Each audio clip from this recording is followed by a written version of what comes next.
নমস্কার বন্ধুরা, তোমরা সকলে কেমন আছো? সোমা লাইফস্টাইল চ্যানেলে একটা স্বাগত জানিয়ে একটা নতুন ব্লগে নেমে গেলাম। আর জানো তো, ঘর বাড়ি যাতে সবসময় পজিটিভ বজায় থাকে, তার জন্য না নিজেকে সবটাই দিয়ে সংসারকে গুছিয়ে টিপটপ রাখার চেষ্টা করি। সেগুলোই তোমাদের সঙ্গে কিছু না কিছুভাবে আমি শেয়ার করি।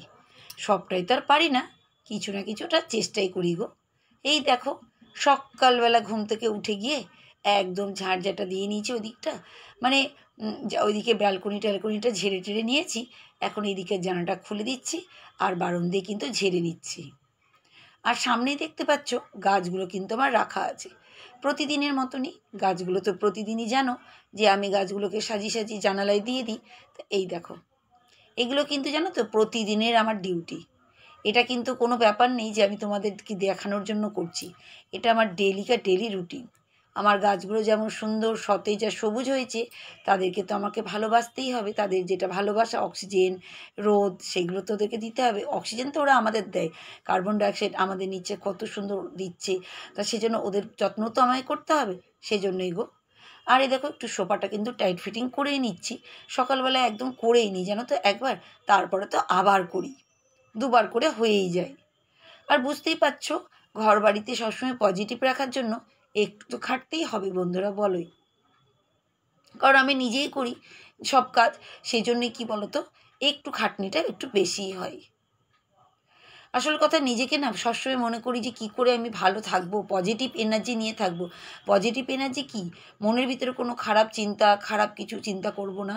তা এইভাবেই আমি চিন্তা করি যে দেখো, আমরা তো হাউসওয়াইফ, আমাদের ঘরে যদি কাজের সঙ্গে যুক্ত থাকি, মনের ভিতরে আর অন্য চিন্তা কিন্তু আসবেই না। আর যদি আমি সবসময় বসে থাকি, কাজে দিদি দিয়ে কাজ করাই, তাহলে শত চিন্তা, শত কিছুই থাকবে। হ্যাঁ, শরীর খারাপ থাকলে তখন মনে হয় যে এতটা কাজ কি করে করব। তখন মনে হয় যদি কেউ একটু হেল্প করতো। যখন শরীর ভালো থাকে তখন তো বসে থাকলে ভাবো আরও বেশি মুশকিল হয়ে যাবে।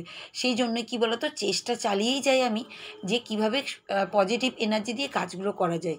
এই দেখো, সকালবেলায় কিন্তু চলে এসেছি ছাদে।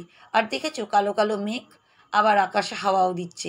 কি বলবে, আসলে এখন ওয়েদারটাই এরকম গো। কারণ এই যে বৃষ্টি কখন রোদ কখন কি, কিন্তু আমি সাহস করে না সকাল সকালই চলে যাই গো ছাদে সব কাপড় জামা মেলতে।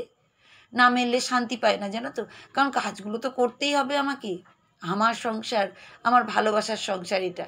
এই সংসারই তো কত মানুষ মাথা খুঁটেও পায় না। তা ভগবান নয় আমাকে দিয়েছে, একটু আমাকে ভালোবেসে এদের নিয়ে থাকতেই হবে। এটাই তো সংসার বলো। কারণ আমাদের হাউসওয়াইফ বউদের কিন্তু এই সংসারের মধ্যেই পজিটিভ এনার্জিগুলো কিন্তু খুঁজে পাই। বলো, তোমরাই বলো, সত্যি কথা বলেছি কি না? আমরা যদি কাজ কাম টিপটপভাবে করে রাখি, তখনই কিন্তু সব কিছু ভালো হয়ে যায়। আর এই দেখো, কিছুটা কিন্তু জামা কাপড়গুলো গুছিয়ে নিয়েছি। আর সব জামা কাপড়গুলো গুছিয়ে নিয়ে দেখো আমি কিন্তু সব লাগিয়ে দিচ্ছি। এইদিকে সব ঢুকিয়ে ঢুকিয়ে শোকেসের মধ্যে লাগিয়ে কিন্তু রেখে দিচ্ছি। কারণ কিছু কিছু জামা কাপড় সব গুছিয়ে রেখেছি, সেগুলো আর তোমাদেরকে দেখালাম না। সবটাইকে দেখাতে পারি, তোমাদের তো আগেই বললাম আমি কি বলো তো, এইদিকে সব কাপড় জামাগুলোকে গুছিয়ে নিয়েছি।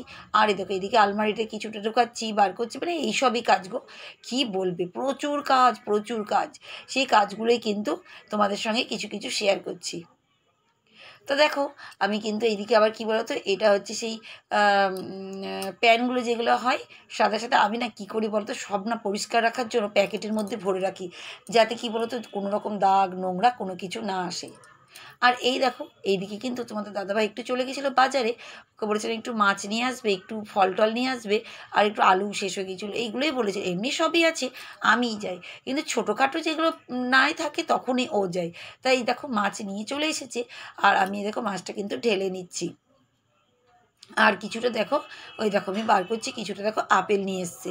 আসল কথা, কিছু কিছু ফল তো খেতেই হয় বলো, না খেলেও হয় না, তা সেই জন্যই। আর এই দেখো, এদিকে কিন্তু আমি ফলটা উঠিয়ে রেখে দিলাম, আর ব্যাগের মধ্যে কিছুটা আলু আছে, তা ওইটাও রেখে দিচ্ছি ওখানে। যাক দেখো, আমার ভিডিও বলতে বলতে আবার কখন যেন ভুলেই যাব তোমাদের সব বন্ধুদেরকে ধন্যবাদ দিতে। তোমরা এত সুন্দর সুন্দর কমেন্ট করছো, আমি কিন্তু খুবই হ্যাপি হয়ে যাচ্ছি।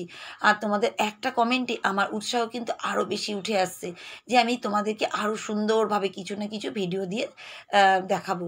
কারণ আমার না ইন্টারেস্ট বেড়ে যায় যখন কমেন্টগুলো আমি পাই তোমাদের, এতটা ভালো লাগে না। আমার মনে হয় সময় যে আরও সুন্দর করে আমি তোমাদের সামনে ভিডিওগুলোকে দেখাবো। তা যাই হোক, সব বন্ধুকে আমার কিন্তু অনেক অনেক ধন্যবাদ তোমাদেরকে। আর সবথেকে বড় কথা, আজকে যে বান্ধবী বা বন্ধু কমেন্ট করেছে তার নামটাও বলে দিই, আর তোমরাও কিন্তু তার সঙ্গে কিন্তু ফ্রেন্ডশিপ করে নেবে। তার চ্যানেলের নাম হচ্ছে ফুডস ফান্ডা। 4.9K হচ্ছে সাবস্ক্রাইব, আর 448 মাত্র ভিডিও দিয়েছে। মানে বুঝতেই পারছো কত বড় ইউটিউবার। দারুণ বন্ধু, তুমি এত সুন্দর কমেন্ট করার জন্য তোমায় কিন্তু অনেক অনেক ধন্যবাদ। আর তুমি কি কমেন্ট করেছো সেটাও কিন্তু তোমাদের সবার সামনে তুলে ধরি। তুমি লিখেছো তোমার পাঁপড়ের টিকিয়া কারি রেসিপিটা খুব ভালো লাগলো, দিয়ে একটা ইমোজি দিয়েছো, দারুণ সেই সুন্দর ইমোজিটা, একদম ইউনিক লাগলো আমার কাছে, অবশ্যই বানিয়ে খাবো। তারপরে একটা হাতের হ্যান্ডশেকের থামস আপ একটা দিয়েছো, আর একটা খুব ভালোর একটা ইমোজি দিয়েছো, মানে হাতেরই যে ভালো লাগে সেটা ইমোজি দিয়েছো। আমি খুব হ্যাপি হয়ে গেলাম বন্ধু, তুমি এত সুন্দর কমেন্ট করেছো। এই মাঝে মাঝে কিছু কিছু করি, সেটাই ভাবলাম তোমাদের সঙ্গে শেয়ার করি। সেভাবে ভাবো সবটাই বলতে পারিনি, তা যেটুকু তোমাদের দেখাতে পারলাম ওইটুকুই গো। আরও অনেক কিছুভাবে করেছিলাম, কিন্তু একটু ভালো করে আর বললাম না, কারণ ভাবো রান্নার তো চ্যানেল না আমার, সেই জন্যই গো। খুব সুন্দর টেস্টি টেস্টি হয়েছিল, সামান্য বেশি কিছু না, সামান্যভাবেই রান্না করে দিয়েছিলাম, কিন্তু খুব টেস্টি হয়েছিল। তোমরা কিন্তু করে খেতে পারো। আর তুমি তো বলেই দিয়েছো একদিন করবে পাঁপড়ের টিকিয়া কারি, সত্যি খুব টেস্টি গো, আমার তো দারুণ লেগেছে। তাই তোমায় কিন্তু অনেক অনেক ধন্যবাদ। আর কিন্তু নেক্সট দিন কিন্তু তুমি কিন্তু আমার ভিডিওতে চলে আসবে, বুঝতে পেরেছো তো? আমিও কিন্তু চলে যাব। আর দেখো, কেউ না না আসলেও আমি বা তুমি একজনে আসলেই কিন্তু একজন একজনকে আমরা দেখে নেবো, বুঝতেই পেরেছো আমরা কি করে সাপোর্ট করি। যাই হোক, এবার চলে আসি আমার ভিডিওতে। আর এই দেখো, পুচকি আর আমি কিন্তু কিছুটা টাইম স্পেন্ড করছি। পুচকি কিন্তু এই দেখো হাতে মেহেন্দি করার নাম করে আমি বললাম একটা খাতা পেনের মতন দিচ্ছি, তুই লেখ। ও তো আর পারছে না লিখতে, আমি ওকে লিখে দিলাম এ। ওই দেখো পালাচ্ছে, দেখেছো তো দুষ্টু। এখন বসেছে, ওই দেখো ওকে দিয়েছি বাটি করে একটু ভাত খেতে। ও আমার সঙ্গে সব সময় থাকে জানো তো, আর ওকে দেখেও আমার খুব খুশি লাগে। বাচ্চা মানুষ তো, ওকে কি করব, এখন তো অনেকটাই ছোট, সারা জীবনই তো সব কিছু আছে। তাই দেখো আমার সঙ্গেও খেলা করছে, খাচ্ছে। আর ওকে না এখন টেবিল চেয়ারের মতন বসিয়ে নিজে নিজে সব, ওকে একদিন দেখিয়ে দিয়েছে, তাতেই কিন্তু ও সব কিছু করে। আর এইদিকে দেখো, আমি মাছের ঝোল করব বলে মাছটাও কিন্তু ভাজা করতে দিয়ে দিয়েছি। এইদিকে মাছটা ভাজা হচ্ছে, আর এদিকে পেঁয়াজটাও রাখছি। এবার কি হয়েছে দেখছি, একটুখানি রসুন দেখছি আছে, মানে বাটা, আর বেশি নেই। তা আমি কি করব, তাড়াতাড়ি করে রসুনটা ছাড়িয়ে নিয়ে এর মধ্যে একটু থাতাতার করে একটুখানি বেটে নিলাম, জানো তো, একদম মিক্সির একদম যেমন মিক্সিতে হয় সেম ওরকমই কিন্তু ওর মধ্যে থেতে থেতে নিয়ে নিয়ে একদম করে নিয়েছি। খুব সুন্দর, আরও বেশি টেস্ট হলো জানো তো, কারণ কি বলতো, থেঁতে দেওয়াটা বেশি টেস্ট। আগেকার যুগে তো দেখতাম ঠাকুমাকে আমার থেঁতে দিত, জানো তো, এরকম বড় হামালদিস্তা লোহার ছিল ঠাকুমার, দেখেছি আমি। কিন্তু এখনকার জেনারেশনে তো আর কেউ কি ব্যবহারই করে না, কারণ সবাই তো বাবু মিক্সি মেশিনেই করে গো, সেই জন্যই।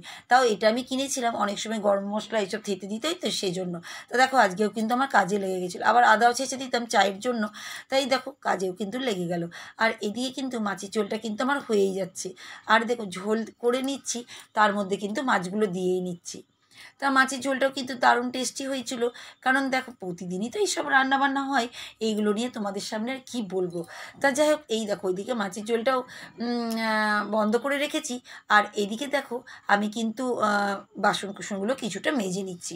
আসল কথা কী বলো তো, বাসন কুসন মানে হয়েও যায়, আর আমি যখনই পারি তখনই ফটাফট ফটাফট মেজে নিই, জানো তো, যাতে আমার কাজটা শেষ হয়ে যায়। নাহলে কে বলো তো, এক গাদা বাসন হলে মাথা না খারাপ হয়ে যাবে বাবা। ওর থেকে বাবা যখনই পারি ফটাফট ফটাফট করে নিই আমি, এতে না আমার সুবিধা হয় জানো তো, আর তাতেই কিন্তু কাজটাও কম হয়, আমার সুবিধাটা হচ্ছে।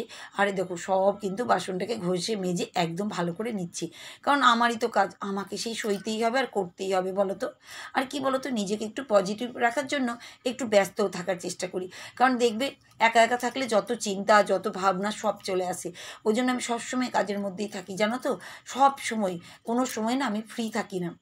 আর এই দেখো চলে এসেছি এখন ব্যালকনিতে, একটু গাছগুলোকে যত্ন নিচ্ছি গো, ওদের একটু দেখছি কোন পাতা কীরকম আছে, কি আছে না আছে, সেই জন্য সবগুলোকে একটু পরিষ্কার করে একটু জল টল দিয়ে নেবো, এইটাই গো। কি করবো বলো, সংসারের তো দায়িত্ব আমারই, আর আমারই গাছ, আমার ভালোবাসার জিনিস, বাপরে বাপ, আমার ফেভারিট গো, আমার ফেভারিট হচ্ছে গাছ, পাখি, এগুলো হচ্ছে আমার ফেভারিট। পাখি তো আর পাই না এখন, আমার টিয়া পাখি ফেভারিট ছিল, কিন্তু সে তো আর পাচ্ছি না, কারণ এখন তো পাওয়াও যায় না। আমার বাড়ির সামনে অনেকজনের আছে, কিন্তু আমি আর পাচ্ছি না গো। টিয়া পাখি আমি খুব ভালোবাসি জানো তো। আর এই দেখো ফুল গাছে দেখো কত ফুল, তোমাদের গাছের একটু ফুলগুলোও দেখিয়ে দিলাম। কি সুন্দর যে ফুলগুলো হয় না বন্ধুরা, তোমাদের দেখে না আমারও শান্তি লাগে আর আমারও ভালো লাগে। আর এই দেখো আকাশটা দেখো, রোদ্দুর দেখো, বাবার এই ফেটে পড়া রোদ্দুর, কি বলবো তোমাদেরকে, এত রোদ্দুর যে কী বলবো। আর এখানে আমার করলা হয়েছে, কি সুন্দর, তোমাদেরকে প্রতিদিন একটু করে দেখিয়েই দিচ্ছি। তাতে না আমার ভালোও লাগে, কারণ এই ভিডিওগুলো না আমি পরক্ষণে আবার দেখি জানো তো। পুরনো ভিডিও আমার দেখতে খুব ভালো লাগে, কেমন ছিলাম, কীরকম আমার বাগান ছিল, কীরকম আমি ছিলাম, কি পড়তাম, কীভাবে সাজিয়েছিলাম ঘর, এগুলো কিন্তু আমি খুব ফলো করি জানো তো পুরনো ভিডিও দেখে। কারণ এগুলো আমার কাছে স্মৃতি, আমার প্রত্যেকটা জিনিস আমার কাছে একদম স্মৃতি জানো তো। এই দেখো পার্পেল হার্ট কত সুন্দর ফুল হয়েছে, এগুলো কিন্তু সবসময় পাওয়া যায় না, এই ফুলগুলো এই ফলগুলো পাওয়া যায় না। তখনই আমি ভাবি যে দেখো আমার গাছে কত ফুল ফল হয়েছে, এটা তো একটা স্মৃতি বলো। ভিডিও করা যারা করে তারা কিন্তু জানেই। আর এই দেখো এবার কিন্তু দুপুর বিকালের দিকে হতেই লাগছে, আর এই দেখো টিপ টিপ করে বৃষ্টি কিন্তু শুরু হতেই লেগেছে। মানে এখন বললাম না কখন রোদ্দুর কখন মেঘ কখন কি, বাপরে বাপ তোমাদের বলে বোঝাতে পারছি না গো। এই দেখো এখন কালো কালো কালো কালো মেঘ হয়ে পড়ে আছে, দেখছো তো, টিপ টিপ টিপ টিপ বৃষ্টি, মানে কি বলবে। এরপরে আবার অঝরে বৃষ্টি শুরু হয়ে যাবে জানো তো। মানে এখন না কোনোতে বলে শান্তি নেই, এমন মুশকিল যে কখন। আর তোমাদেরকে ভালো করে দেখাতে পারছি না বলে অনেক চেষ্টা করছি। এই দেখো তুল বৃষ্টি বন্ধুরা, কিন্তু যেভাবে গরম না, তুল বৃষ্টি হওয়াটাও দরকার, এতটাই গরম মানে থাকতেও পারছি না জানো তো। বৃষ্টি হওয়ার পরেও আবার রোদ হয়ে যাচ্ছে, আর তেমনি গরম লাগছে জানো তো। প্রচুর গরম আর প্রচুর বৃষ্টিও কিন্তু এবছর প্রচুর হয়েছে জানো তো। তা যাই হোক দেখো কত সুন্দর কিন্তু বৃষ্টি কিন্তু হয়েই যাচ্ছে, তুফান বৃষ্টি, বাপরে বাপ। কিন্তু দেখো কেউ জানে না দুপুরের দিকে, তো কী করে জানবে মানুষ সেটা। দুপুর বিকালই বলতে পারো, এখন তো বিকালটাও অনেক বড়, মানে দুপুরই বলতে পারো অনেকটা। অঝোরে বৃষ্টি জানো তো, অঝোরে বৃষ্টি হচ্ছে। এই দেখো দেখো দেখো মেঘ দেখো, কালো মেঘ, আবার কিন্তু টিপ টিপ করে বৃষ্টিও কিন্তু পড়ছে, আবার অঝোরেও বৃষ্টি হচ্ছে। মানে কোনটা বলবো, দুটোই বলবো, তিনটেই বলবো, সবই কিছু। কারণ বৃষ্টির তো কোনো শেষ নেই, কখনো পিটপিট, কখনো জোরে, কখনো রোদ, এরকম হচ্ছে। মানে তোমাদের কি বলবো। আচ্ছা আমার ভিডিও কেমন লাগে তোমরা কিন্তু কমেন্ট করবে, তোমাদের একটা কমেন্টে আমার কিন্তু উৎসাহটা আরও বেড়ে যাচ্ছে। আমার মনের ভিতরে এতটা ইচ্ছা চলে আসছে তোমাদের কাছে যে ভিডিও দিতে, যতই আমি ভিডিও করি যেন মনে আরও ভিডিও করি, তোমাদেরকে কিছু দেখাতে যাতে পারি আমি, এরকম। তা তোমরা কিন্তু আমার সঙ্গে থাকবে, আমাকে হেল্প করবে। তা আজকের মতন আসছি।